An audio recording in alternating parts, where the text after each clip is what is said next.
नमस्कार दोस्तों, स्वागत है आप सभी का आपके अपने यूट्यूब चैनल अमन प्राज जी की पे। जैसा कि फ्रेंड्स, आज आपका 8 सितंबर और 8 सितंबर को आपका एसएससी एमटीएस का एग्जाम था, जो कि थर्ड शिफ्ट का भी एग्जाम है, जो कि आपका समाप्त हो गया है। तो आज के थर्ड शिफ्ट में आपके जीके जीएस प्लस इंग्लिश से क्या क्या प्रश्न हैं, सभी प्रश्न लगभग मिल ही गए हैं।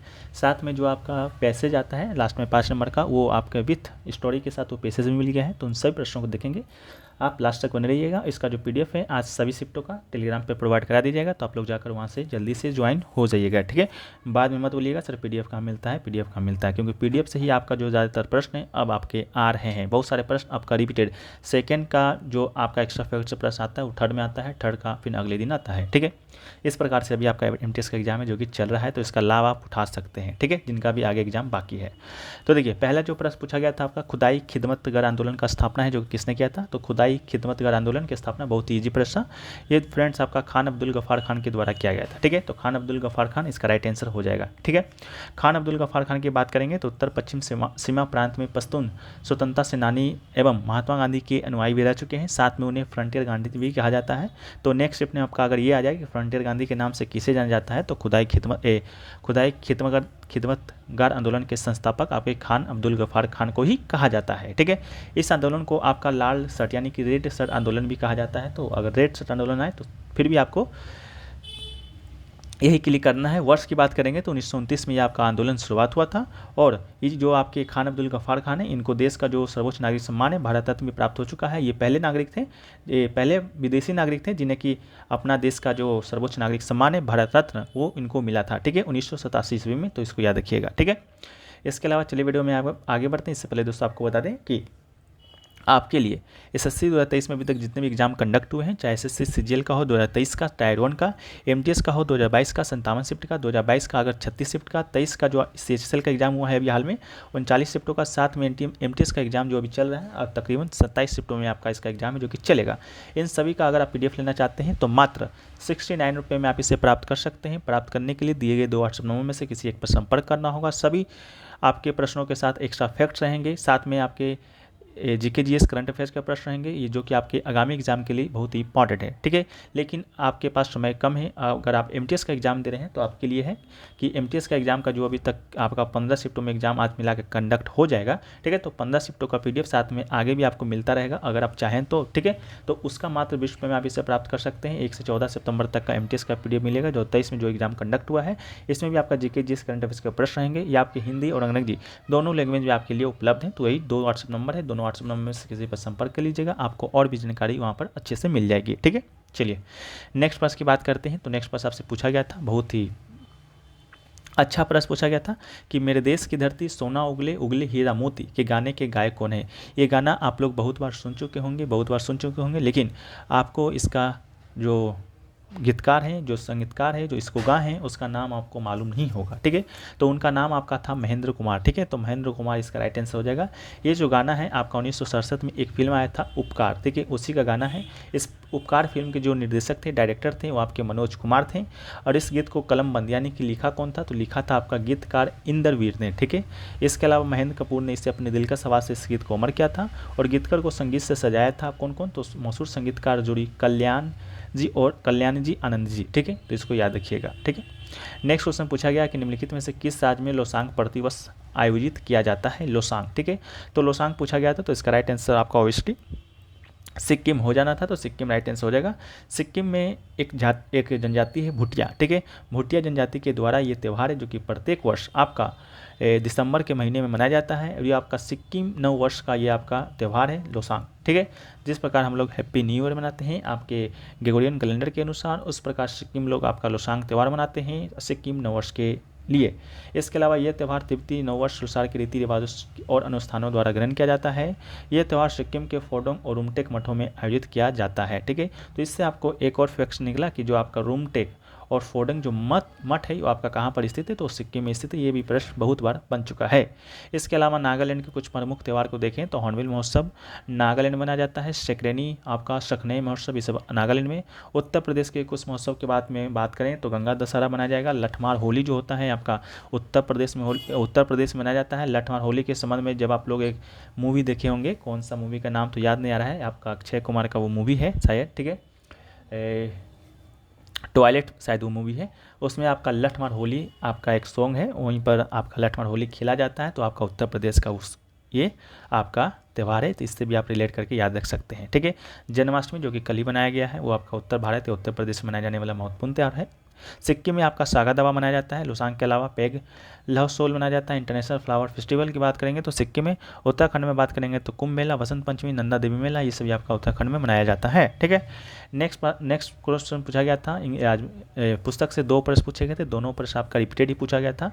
असूटेबल बॉय किसने लिखा है, तो विक्रम सेठ जी के द्वारा लिखा गया था असूटेबल बॉय। इसके अलावा अगर आपसे एन अनसुटेबल बॉय की बात करेंगे तो ये आपका करण जौहर के द्वारा लिखा गया था। आपका फर्स्ट यूनिट में ये प्रश्न आपका आया था, उसी में हमने आपको सुटेबल बॉय के पुस्तक के बारे में बताया था कि विक्रम सेठ के द्वारा लिखा गया है। साथ में पीडीएफ में तो आपको ये दिया गया है। पीडीएफ में बहुत सारे पुस्तकों का नाम, आत्मकथाओं का नाम दिया गया है, जो कि आपके एग्जाम में आते रहे हैं और आपके आगे में शिफ्टों में आएंगे। तो जो लोग भी लेना चाहते हैं व्हाट्सएप पर संपर्क कर लीजिएगा। मात्र 20 रुपये है, कोई ज़्यादा शुल्क नहीं है। वो शुल्क भी इसलिए है कि उसको बनाने में जो भी खर्च आता है बस उसको दिया जा सके। ठीक है, और आपके जो वीडियो आपके आते हैं उसका भी खर्च निकल सके, बस इसीलिए, और कोई प्रॉफिट कमाने के लिए पीडीएफ आपको नहीं दिया जा रहा है। ठीक है, अगर आपको ज़रूरत है तभी आप लीजिएगा, नहीं ज़रूरत है तो आपको जो फ्री पीडीएफ जाता है टेलीग्राम पर आप उससे भी पढ़ाई कर सकते हैं, वो भी अच्छा रहता है। ठीक है, देखिए नेक्स्ट है कि विंग्स ऑफ फायर पुस्तक के लेखक कौन है, तो ये क्वेश्चन आपका सेकेंड शिफ्ट में आया था, तो थर्ड शिफ्ट में भी आ गया है कि एपीजे अब्दुल कलाम इस पुस्तक के लेखक हैं।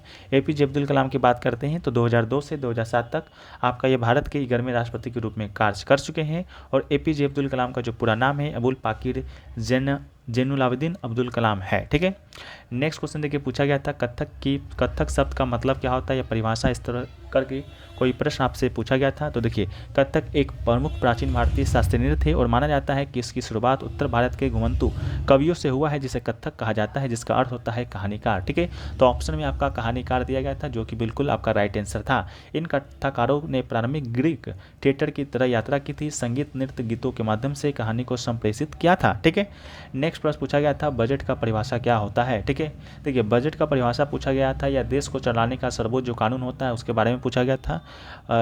दो जो विद्यार्थी थे दोनों आपके अलग अलग बताए हैं। एक तो आपका 2-3 स्टूडेंट आपका बजट का ही परिभाषा बताया है, एक आपका बताया है कि देश में जो आपका कानून चलता है वो किस बेसिस पर चलता है, तो आपका संविधान के बेसिस पर चलता है।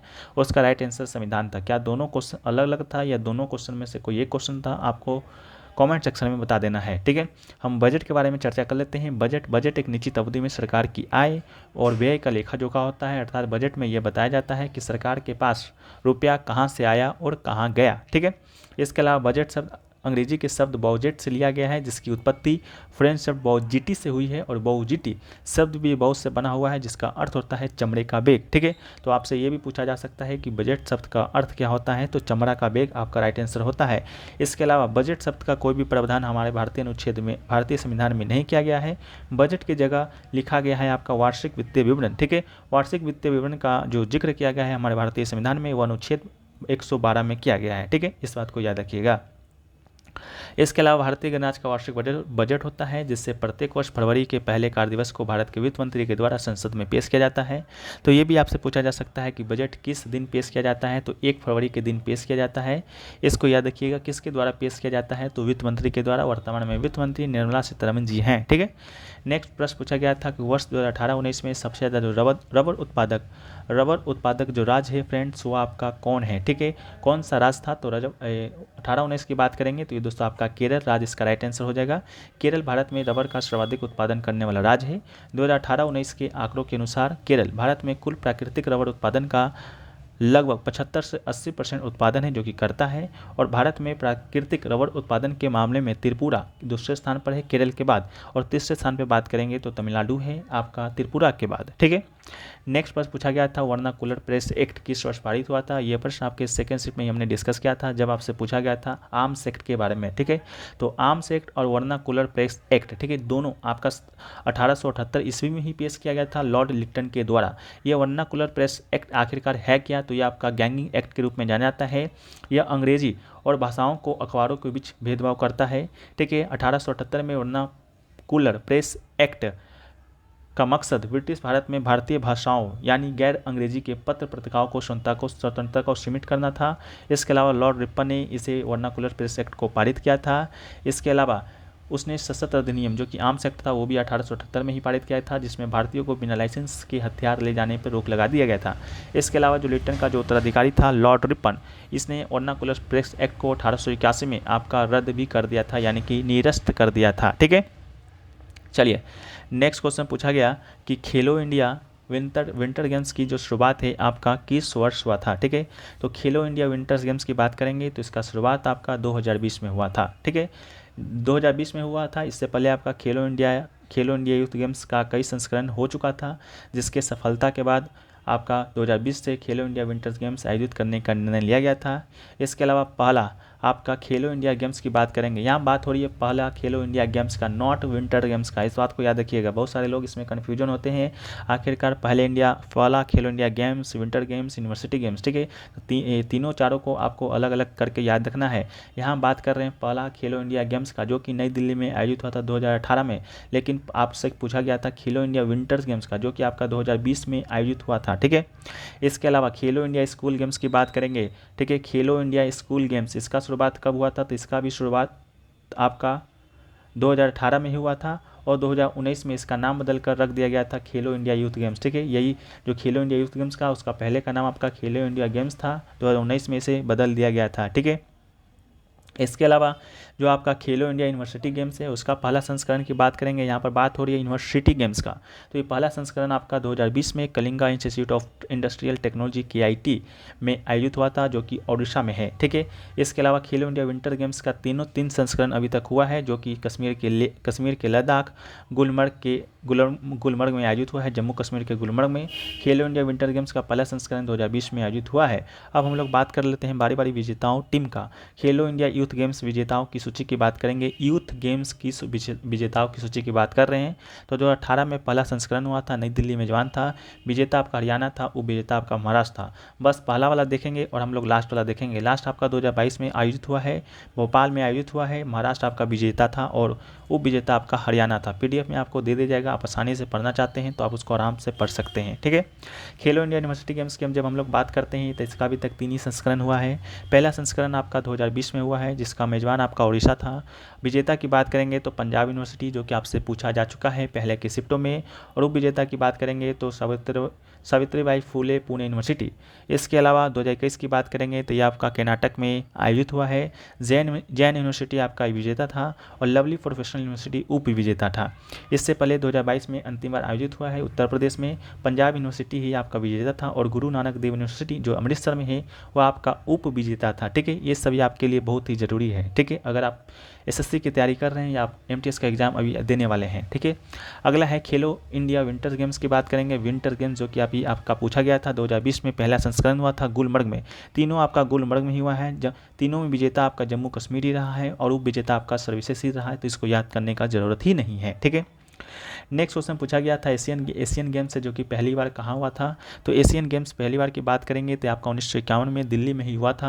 आपसे इससे पहले भी पूछा जा चुका था कि एशियन गेम्स दूसरी बार भारत में कब हुआ था। तो दूसरी बार भारत में आपका 1982 में एशियन गेम्स हुआ था। भारत में अब तक 2 ही बार एशियन गेम्स जो कि हुआ है, पहला 1951 में दिल्ली में, दूसरा 1982 में दिल्ली में ही।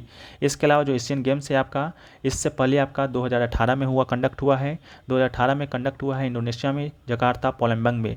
इसके अलावा 2022 में हर 4 साल के बाद आपका एशियन गेम्स होता है, लेकिन आपका 2022 में नहीं हुआ है, वो आपका 2023 में होगा। ठीक है, 2023 में होगा, जो कि अक्टूबर नवंबर में अब खेला जाएगा, जो कि आपका चीन के हांगझोउ शहर में होगा।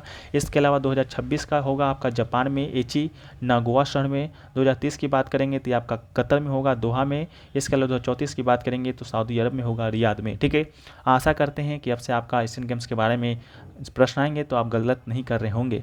इसके अलावा एशियन खेल 2021 का 51 का पदक तालिका की बात करेंगे तो पहला पे आपका जापान था। सोचिए, जापान जो कि द्वितीय विश्व युद्ध में कितना आपका वो हानि हुआ था उसका, फिर भी आपका एशियन गेम्स 2051 में पहला स्थान पे आया था। 24 स्वर्ण, 21 रजत, 15 कांस्य और कुल 60 पदक जीता था। भारत की बात करेंगे तो दूसरा स्थान था, 15 स्वर्ण, 16 रजत, 29 कांस्य, और कुल पदक की बात करेंगे तो 51 भारत ने लाया था। सेकेंड स्थान पर भारत था, थर्ड पे ईरान, चौथा पे सिंगापुर, पांचवा पे फिलीपींस था। ठीक है, नेक्स्ट क्वेश्चन की बात करेंगे तो पूछा गया था कि मानव विकास सूचकांक में इंडिया के बाद किस स्थान का आपका स्थान है, ठीक है।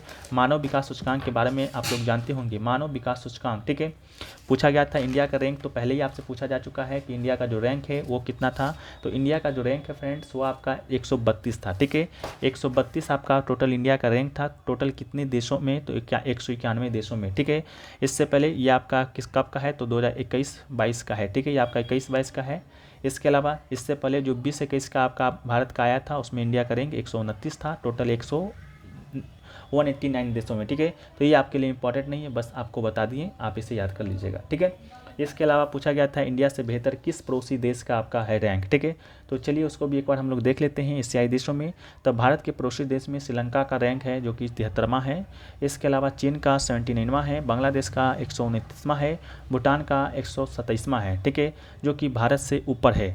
इसके अलावा जबकि पाकिस्तान का 161, नेपाल का 143 और म्यांमार का 149 है, जो कि स्थिति 72 है, ठीक है। तो देखिएगा श्रीलंका आपके ऑप्शन में होगा या चीन होगा या आपका भूटान होगा या आपका बांग्लादेश होगा, ठीक है। इनमें से ही कोई एक ऑप्शन आपके पास होगा और 3 अन्य ऑप्शन आपका पाकिस्तान, नेपाल, म्यांमार का ही होगा, इतना तो हम गारंटी लेते हैं, ठीक है। इसके अलावा मानव विकास सूचकांक है जो कि आपका यूएनडीपी के द्वारा हर साल जो कि प्रकाशित किया जाता है। पहली बार ये प्रकाशित किया गया था 1990 में, इसको भी याद रखिएगा। इसके अलावा एसडीआई यानी कि मानव विकास सूचकांक का जो सिद्धांत है वो किसने दिया था, तो 2 वैज्ञानिक ने दिया था। पहला वैज्ञानिक आपका पाकिस्तान के थे, वो आपके महबूब उल हक थे, ठीक है, आप लोग जानते होंगे महबूब उल हक। दूसरा जो पाकिस्तानी थे वो आपके इंडिया के ही थे, आपके अमर्त्य सेन, ठीक है। तो ये दोनों ने ही एसडीआई का सिद्धांत जो कि दिया था, ठीक है, इसको भी याद रख लीजिएगा।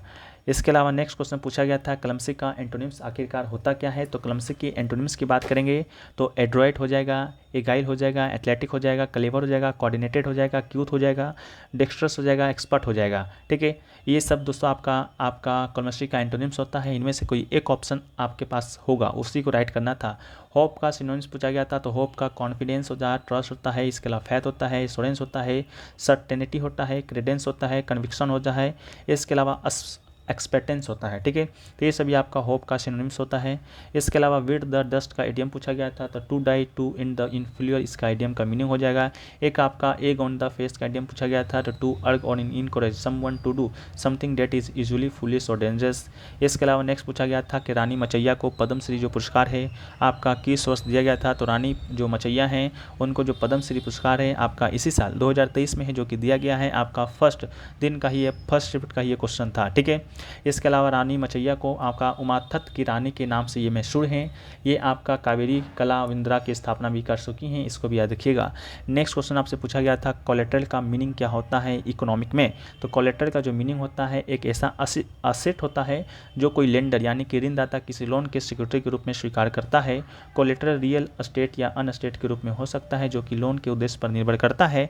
आपके ऑप्शन में क्या दिया गया था आप लोग कॉमेंट सेक्शन में बता दीजिएगा, ठीक है। नेक्स्ट क्वेश्चन पूछा गया था कि भूमध्य सागर कौन से महासागर में आके जुड़ता है। तो इसका राइट आंसर अंटार्कटिक महासागर हो जाएगा। भूमध्य सागर अंटार्कटिक महासागर का ही एक सागर है जो कि यूरेशिया और अफ्रीका महाद्वीप के बीच स्थित है, लगभग पूरी तरह से भूमि से घिरा हुआ है। इसके अलावा ये नील नदी का नाम आप लोग सुनते होंगे जो आपके एग्जाम में आ भी चुका है कि नील नदी का जो नील नदी का जो आपका गिरता है कौन से सागर में गिरता है, तो यही आपका मेडिटेरेनियन सी यानी कि भूमध्य सागर में ही जाकर गिर जाता है। नेक्स्ट क्वेश्चन पूछा गया था ज्योति याराजी का संबंध आपका किस खेल से है। तो इसका राइट आंसर आपका एथलीट हो जाएगा, ठीक है। ज्योति याराजी जो थे आपका केवल 20 साल की उम्र में ज्योति याराजी वर्तमान में महिलाओं की 100 मीटर बाधा दौड़ में सबसे तेज भारतीय का रिकॉर्ड इनके नाम ही है, ठीक है। इसके अलावा नेक्स्ट क्वेश्चन पूछा गया था एक्सेल का मिसस्पेल्ड वर्ड पूछा गया था, तो ये आपका जो मीनिंग लिखा हुआ है EXCELLED ये बिल्कुल आपका सही है। इसके अलावा जो आपका कन्फेंस का पूछा गया था तो ये भी मीनिंग आपका बिल्कुल सही है, ठीक है। इसके अलावा बात करें तो पूछा गया था कि भारत के किस राज्य में काल वैसाखी हवाएं आमतौर पर ग्रीष्म ऋतु के दौरान प्रचलित हैं। तो काल वैसाखी जो हवा है भारत के पश्चिम बंगाल में बहता है, तो राइट आंसर पश्चिम बंगाल हो जाएगा। मार्च से अप्रैल तक होने वाली बारिश पूर्व मानसून वर्षा को पश्चिम बंगाल में काल वैसाखी और केरल में कॉफ़ी शावर के नाम से जाना जाता है। काल वैसाखी हवाएं बिहार झारखंड क्षेत्र से निकलती है, पूरब की ओर बढ़ती है और पश्चिम बंगाल और असम से टकराती है, ठीक है। नेक्स्ट क्वेश्चन पूछा गया था हर्मिट का वन वर्ड पूछा गया था, तो a religious recluse someone who lives alone for religious reason and eremite, इसे ही हम लोग हर्मिट कहते हैं। एक आपका असिस्टिक का आपका वन वर्ड पूछा गया था जिसका मीनिंग होता है गिवन टू और mark bye strict discipline and firm restaurant, ठीक है। इसके अलावा एक पूछा गया था ऑन द सेम पेज का इडियम आपसे शायद पूछा गया था। तो ऑन द सेम पेज का जो मीनिंग होता है to be the thinking in a similar fashion, to have the same amount of knowledge और to have the same kind of understanding about a situations as others do, ठीक है। एक आपका egg on my face का idiom पूछा गया था। तो इसका मतलब होता है अपीयरिंग रिडिकॉल्स और foolish because of one's action, ठीक है। ये जो आपका पैसेज जो पूछा गया था आपका 5 नंबर का, जो लास्ट में 20 से 25 जो क्वेश्चन दिया जाता है, ये पैसेज फ्रेंड्स आपका यही वाला पैसेज हूबहू देखने को मिला था, जिसका शीर्षक है आपका टोलेंट ए गोल्डन टच, ठीक है। ये आपका टेल फ्रॉम एंशिएंट ग्रीस का है। ये पैसेज आप लोग पढ़ लीजिएगा, ये हम पढ़ के नहीं सुनाएंगे, लेकिन इसका जो राइट आंसर था वो स्टूडेंट के द्वारा ही भेजा गया है। पहला में विश भरना था। देखिए विश आपका कहाँ पर होगा, तो there was once a king named Midas what did a good deed for satyr and was granted a, ठीक है। तो यहाँ पर शायद आपको विश भरना था, तो इसका राइट आंसर विश हो जाएगा, ठीक है। उसी तरह टच भरना था, एक पावर भरना था, एक हंग्री भरना था, इसके अलावा विलोड भरना था, ठीक है। तो ये फ्रेंड्स आपका 5 नंबर का पैसेज था जो कि पूछा गया था, ठीक है। नेक्स्ट जो प्रश्न आपसे पूछा गया फ्रेंड्स कि पुंग चोलम किस राज्य का लोक नृत्य है, ठीक है। तो पुंग चोलम की बात करेंगे फ्रेंड्स, तो ये फ्रेंड्स आपका मणिपुर का क्या है, आपका लोक नृत्य है पुंग चोलम, ठीक है। पुंग चोलम का जो शाब्दिक अर्थ होता है ड्रमों की गर्जना, ठीक है। इसके अलावा ये मणिपुर संकीर्तन संगीत और शास्त्रीय मणिपुर नृत्य की आत्मा है। इस शैली में नर्तक एक समय में नृत्य करते हुए पुंग यानी कि हाथ से पीटे जाने वाले ड्रम का एक रूप बजाते हैं। यह नृत्य एक कोमल लय द्वारा चिन्हित किया जाता है और धीरे धीरे एक गड़गड़ाहट चरमोत्कर्ष तक बनता है। यह मणिपुरी मार्शल आर्ट थांगता और शरीर सरक से तत्वों से गुणों को उधार लेता है। तो इससे आपको ये याद रखना है कि थांगता है जो कि कहाँ का मार्शल आर्ट है, तो ये फ्रेंड्स आपका ये मणिपुर का ही मार्शल आर्ट है, ठीक है। तो ये आपसे पूछा गया था। इतना क्वेश्चन बताने के बाद भी एक दो क्वेश्चन आपका छूट गया है, जैसा कि एक क्वेश्चन आपका छूटा है law related to regulate to organs of government. तो इसका राइट आंसर आपका कॉन्स्टिट्यूशंस हो जाएगा, ठीक है, जो कि मोस्ट अप्रूव्ड ऑप्शन आपको वही दिया गया था। हम आपको बता देते हैं। इसके अलावा एक पूछा गया था Tamil Nadu SC and ST included which 2 tribes, ठीक है। इस प्रकार का भी कोई प्रश्न पूछा गया था। हम स्टूडेंट से बात करके उसको वीडियो में शामिल कर देंगे, उसके लिए चिंता नहीं लेना है। लेकिन अगर आपको इसका पूरा आंसर और आंसर के साथ साथ प्रश्न अगर आपको आता है तो आप ज़रूर इसका राइट आंसर ज़रूर बताइएगा, ठीक है। ये सभी प्रश्न भेजने का जो श्रेय है उनका नाम लें, तो इनका नाम आपका है सचिन कुमार, ठीक है। सचिन कुमार के साथ एक आपका एजे हैं, ठीक है। और भी नाम है जिनका नाम यहाँ पर शो नहीं हो रहा है। उन सभी को बहुत बहुत धन्यवाद, ठीक है। आप लोग के सहयोग से ये प्रश्न मुझे मिलता है, ठीक है। चलिए तो ये वीडियो को हम लोग समाप्त करते हैं। वीडियो अगर पसंद आया है तो वीडियो को लाइक कर दीजिएगा। और हाँ, SSC 2023 का PDF, SSC MTS एग्जाम 2023 का PDF लेना चाहते हैं तो ज़रूर संपर्क कीजिएगा। मिलते हैं हम लोग नेक्स्ट वीडियो में। जब तक के लिए जय हिंद, जय भारत, वंदे मातरम।